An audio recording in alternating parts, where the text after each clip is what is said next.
Module 5 निवेश। हर किसी के पास अपने जीवन स्तर को बेहतर बनाने के लिए कुछ निश्चित वित्तीय लक्ष्य होते हैं। उदाहरण के लिए, लक्ष्य मुद्रास्फीति दर के अनुसार परिवार के लिए 5 लाख, 1 करोड़, 2 करोड़ या 3 करोड़ रुपए जमा करना हो सकता है। निवेश करना एक फायदेमंद गतिविधि हो सकती है जो आपके वित्तीय लक्ष्यों को पूरा करने में आपकी मदद कर सकती है। हालांकि निवेश सम्मिश्र, अस्थिर हो सकता है और अक्सर जोखिम के साथ आता है। उचित ज्ञान के साथ आप सम्मिश्रता और जोखिम का वह स्तर चुन सकते हैं जिसमें आप सहज हो।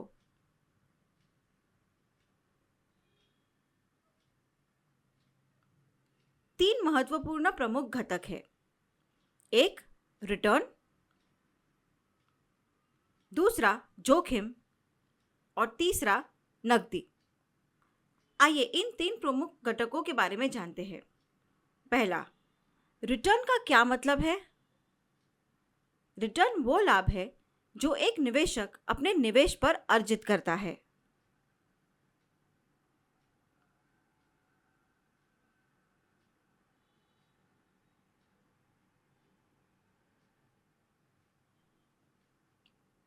रिटर्न दो अलग अलग रूपों में आ सकता है, आय या पूंजीगत लाभ। तो ये थे रिटर्न का मतलब। दूसरा, जोखिम। जब आप अपने निवेश पर अधिक रिटर्न पाने के लिए निवेश करते हैं तो आपको अधिक जोखिम लेना होगा। आपको नुकसान भी हो सकता है। इसका कारण निवेश से जुड़ी अनिश्चितता है। इसलिए रिटर्न और जोखिम साथ साथ चलते हैं।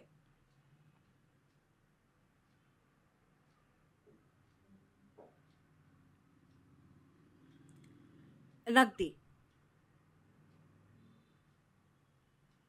ये किसी निवेश को तुरंत नकदी करना या बेचने की क्षमता है। बीएसई, एनएसई और सरकारी बॉन्ड नकद होते हैं जिन्हें आप आमतौर पर आपात स्थिति के मामले में बाजार दरों पर या उसके निकट जल्दी से बेच सकते हैं।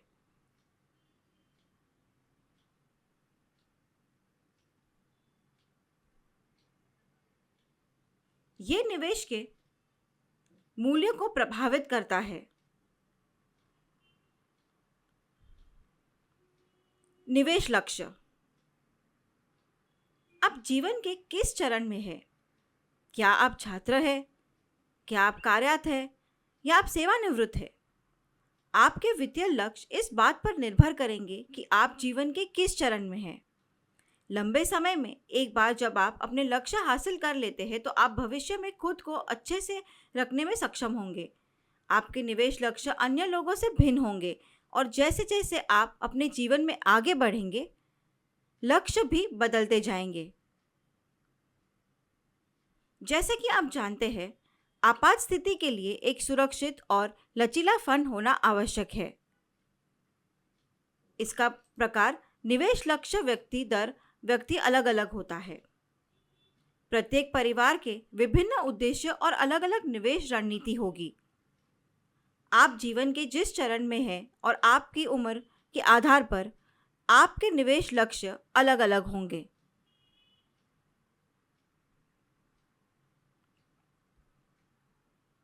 एक बार जब आप जान जाएंगे कि आप जीवन के किस चरण में हैं, तो आपको पता चल जाएगा कि आपको किस प्रकार के निवेश लक्ष्य रखने होंगे।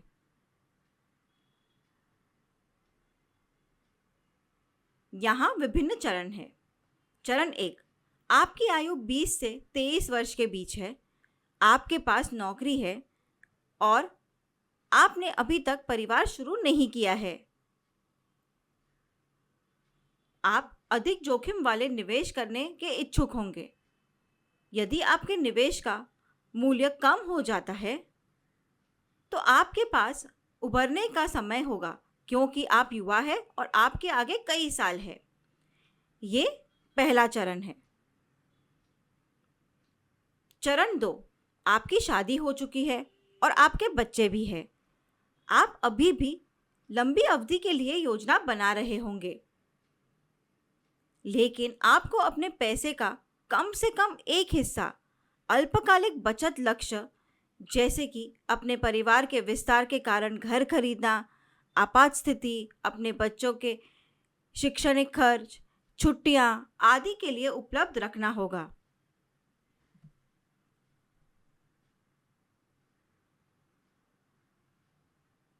ये चरण 2 होगा।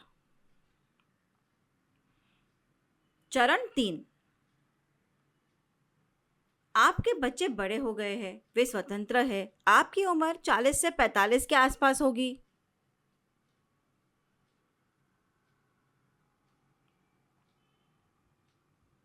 आपकी आय स्थिर है, जिससे निवेश के अवसर बढ़ रहे हैं, लेकिन अत्यधिक जोखिम लेने से बचें क्योंकि आपको अभी भी परिवार का भरण पोषण करना है। आपको सेवानिवृत्ति के लिए भी अधिक बचत करनी होगी। ये चरण 3 है। चरण 4, अब आपकी उम्र 60 साल हो चुकी है और आप सेवानिवृत्त हो चुके हैं। अपने पूरे जीवन में आपने कई निवेश किए। अब जब आप सेवानिवृत्त हो गए हैं तो आप इन निवेशों के रिटर्न पर निर्भर होंगे। अब आप अपनी नियमित आय के रूप में अपनी सरकारी या निजी पेंशन और अपने जीवन भर के निवेश के रिटर्न पर भरोसा कर सकते हैं।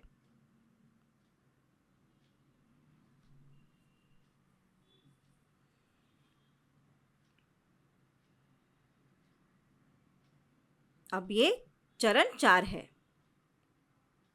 मुद्रास्फीति और निवेश पर इसका असर।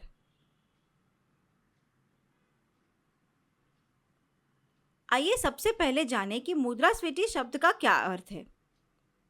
एक दशक पहले 100 रुपए के नोट से सामान से भरे 2 बड़े बैग खरीदे जा सकते थे।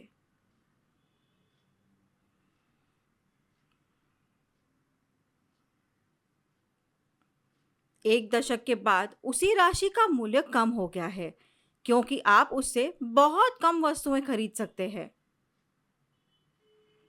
कपड़े, खाना आदि जैसी वस्तुओं की बढ़ी हुई कीमतों ने मुद्रा के मूल्य में समग्र कमी में योगदान दिया है। इसे मुद्रास्फीति कहा जाता है। आपने निवेश पर मुद्रास्फीति के प्रभाव को ध्यान में रखना महत्वपूर्ण है। उदाहरण के लिए 20 साल बाद आपके पास अभी जो 1000 रुपए है, उसका मूल्य घटने वाला है।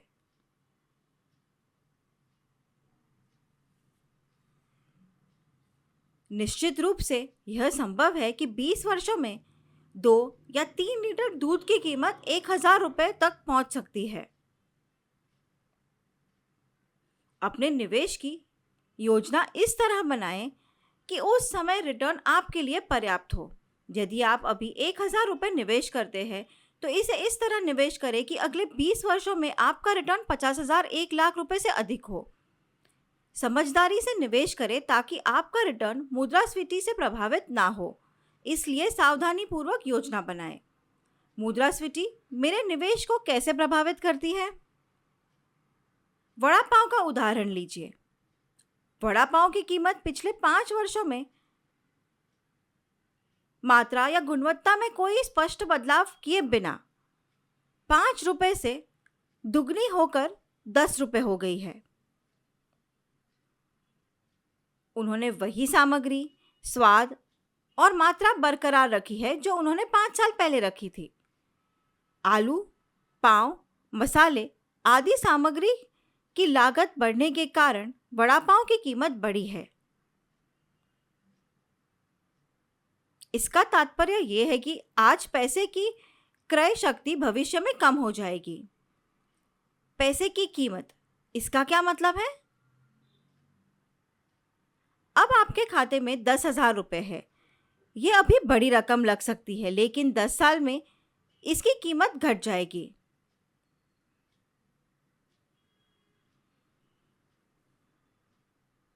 इसे धन का सामयिक मूल्य कहा जाता है, जहां मुद्रास्फीति के कारण समय के साथ आपके पैसे का मूल्य कम हो जाएगा। विविधता। यहाँ इसका मतलब है आपने सभी अंडे एक टोकरी में रखना जोखिम भरा हो सकता है, क्योंकि हो सकता है कि आप अपने सभी अंडे खो दें।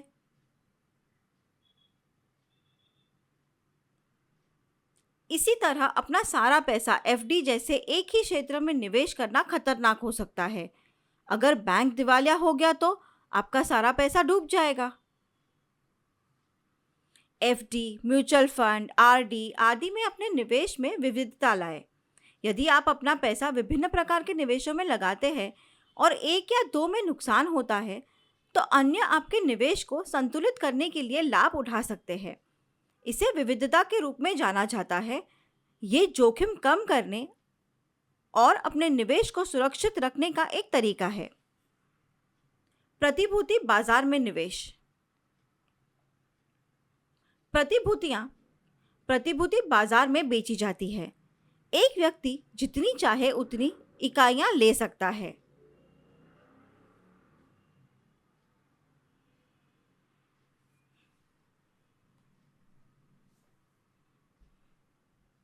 जब आप कोई प्रतिभूति खरीदते हैं तो इसका मतलब है कि आप इस कंपनी का एक हिस्से के मालिक हैं। जब वह कंपनी बढ़ती है तो लाभ निवेशकों के बीच उचित रूप से वितरित होता है।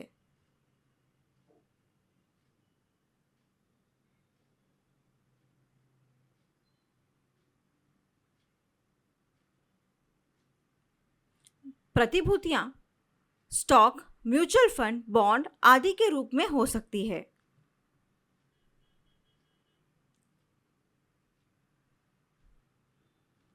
प्रतिभूति बाजार में भी कुछ जोखिम है। यदि कंपनी को नुकसान होता है तो निवेशकों को भी नुकसान होता है और इसका विपरीत भी। प्रतिभूति बाजार दो प्रकार के होते हैं। प्राथमिक बाजार, यहां कंपनियां पहली बार सीधे प्रतिभूति जारी करती है, आईपीओ, आरंभिक सार्वजनिक प्रस्ताव।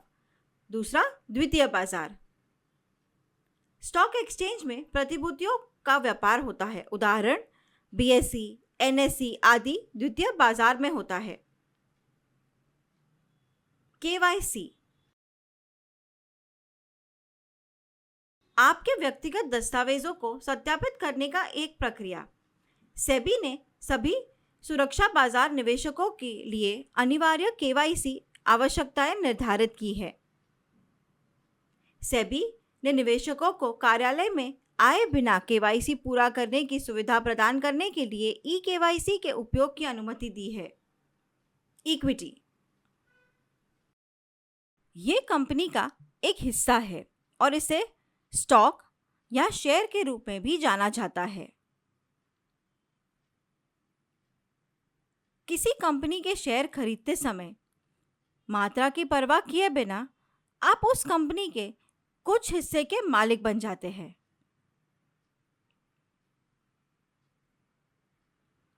जब कंपनी लाभ कमाती है तो आप लाभ में हिस्सेदारी की उम्मीद कर सकते हैं। सार्वजनिक या सूचीबद्ध कंपनी वह होती है जिसके शेयरों का कारोबार बीएसई और एनएसई जैसे सार्वजनिक स्टॉक एक्सचेंज पर होता है।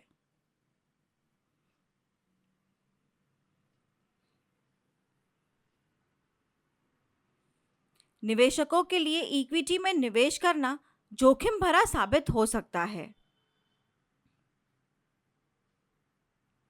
जब आप इस तरह का निवेश करते हैं तो निश्चित रूप से अधिक समय की मांग होती है, चाहे वह अल्पकालिक निवेश हो या दीर्घकालिक निवेश।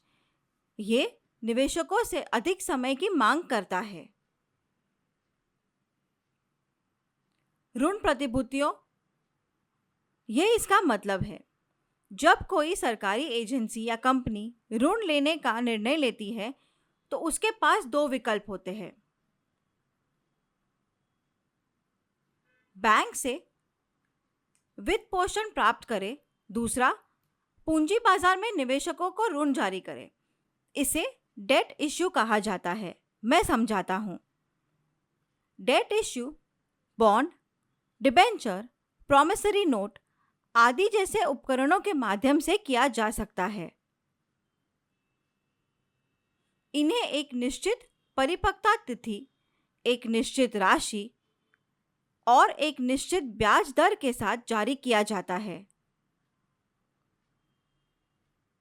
ऐसे डेट इश्यू सरकार कंपनियों द्वारा बनाए जाते हैं और इन उपकरणों को ऋण प्रतिभूतियां कहा जाता है। ये बहुत फायदेमंद हो सकते हैं क्योंकि शेयर बाजार अपनी अस्थिर प्रकृति के कारण जोखिम भरा हो सकता है, इसलिए ऋण प्रतिभूतियों को अधिक सुरक्षित माना जाता है।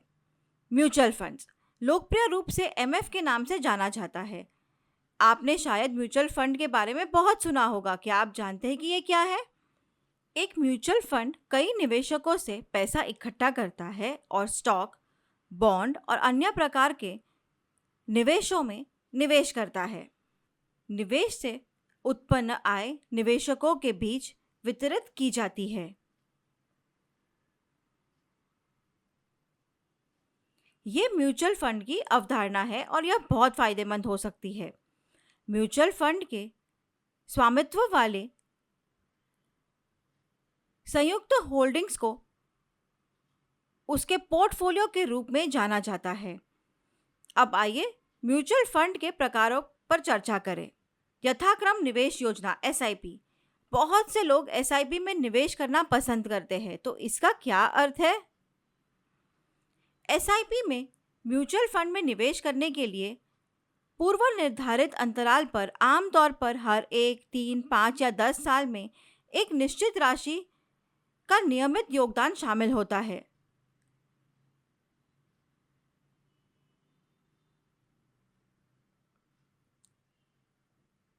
ईएलएसएस इसे टैक्स सेविंग स्कीम के नाम से भी जाना जाता है। जब आप ऐसी आय अर्जित कर रहे हैं जो प्रकृति में कर योग्य है और कर भुगतान से बचने का तरीका चाहते हैं, तो ईएलएसएस एक प्रकार का म्यूचुअल फंड है जो करदाताओं को एक निश्चित अंतराल के भीतर विशिष्ट प्रतिभूतियों में 1.5 लाख रुपए तक निवेश करने और उस पर कर योग्य आय से कटौती के रूप में इस राशि पर दावा करने की अनुमति देता है। स्वर्ण ईटीएफ, इसका क्या मतलब है? जब आपने अच्छी खासी रकम जमा कर ली है और सोने के बिस्किट, आभूषण आदि खरीद लिए हैं, तो इसे संग्रहित करना तनावपूर्ण होता है और बहुत अधिक देखभाल की आवश्यकता होती है। अगर आप भंडारण के तनाव के बिना सोना खरीदना चाहते हैं, तो स्वर्ण ईटीएफ में निवेश आपके लिए है। आप भौतिक रूप से सोना नहीं अर्जित करेंगे, लेकिन आपको वे सभी लाभ मिलेंगे जो भौतिक सोना आपको देगा। बाजार की स्थिति के आधार पर आप इसे बेचना या रखना चुन सकते हैं। सरकारी प्रतिभूतियां जीसेक, ये प्रतिभूतियां पूरी तरह से सरकार द्वारा जारी की जाती है। आप सरकारी शेयरों जैसे ट्रेजरी बिल्स, डेट्स जीसेक और स्टेट डेवलपमेंट लोन और सॉवरेन गोल्ड बॉन्ड में भी निवेश कर सकते हैं।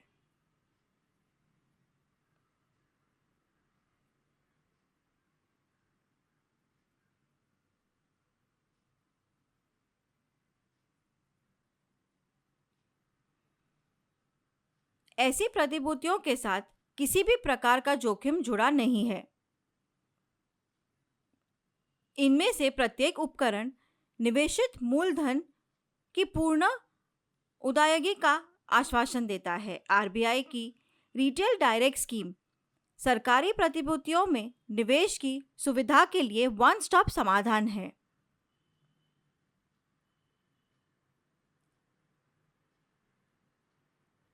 ये पोर्टल आरबीआई के साथ रिटेल गवर्नमेंट गिल्ड खाता खोलने की सुविधा प्रदान करता है। आप प्राथमिक नीलामी में सरकारी शेयर खरीद सकते हैं और आप द्वितीय बाजार में सरकारी शेयर बेच सकते हैं।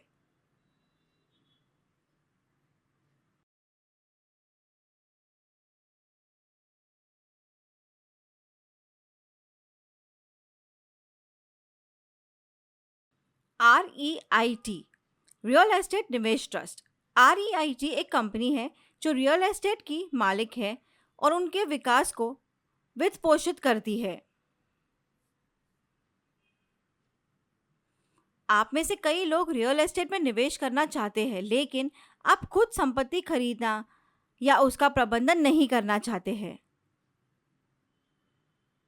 आप REIT में निवेश कर सकते हैं, जो फिर आपके पैसे को अपने रियल एस्टेट व्यवसाय में निवेश करता है। जब REIT लाभ कमाएगा तो वे आपके साथ साझा करेंगे। सरकारी योजनाओं में निवेश। NSE, डाकघर बचत या RD खाता, PPF, किसान विकास पत्र KVP, वरिष्ठ नागरिक बचत योजना। ये विभिन्न सरकारी योजनाएं हैं और बहुत सुरक्षित मानी जाती है। ये योजनाएं बहुत सुरक्षित है और निश्चित रिटर्न देती है।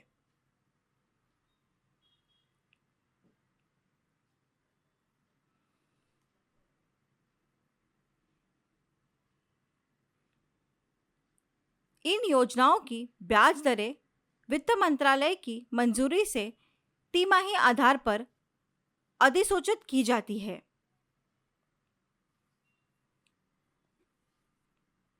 डाकघर योजनाओं में निवेश की गई पूरी राशि पर सॉवरेन गारंटी होती है। इस प्रकार उन्हें अत्यधिक सुरक्षित माना जाता है।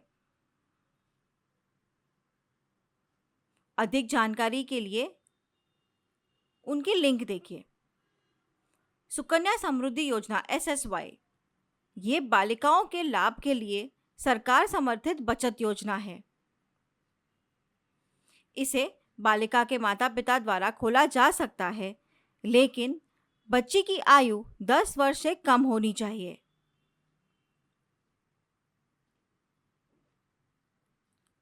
माता पिता लड़कियों के लिए ऐसे 2 खाते खोल सकते हैं, लेकिन वे तीसरा चौथा खाता नहीं खोल सकते।